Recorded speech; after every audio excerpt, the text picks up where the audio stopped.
হবিগঞ্জ জেলা ছাত্রদলের প্রস্তুতি সভাকালে চাইনিজ উড়াল সহ এক যুবককে আটক করেছে যৌথ বাহিনী।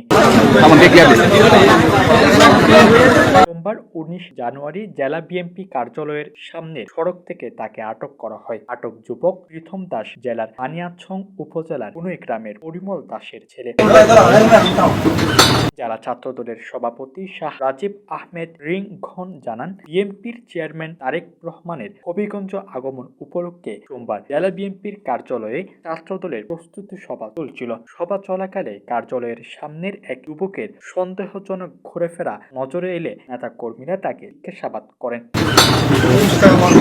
এই সময় ওই যুবক অসংলগ্ন ও সন্দেহজনক কথাবার্তা বললে তার শরীরে তল্লাশি করা হয়। তল্লাশিতে তার জামার ভেতর লোকানো অবস্থায় একটি চাইনিজ উড়াল উদ্ধার করা হয়।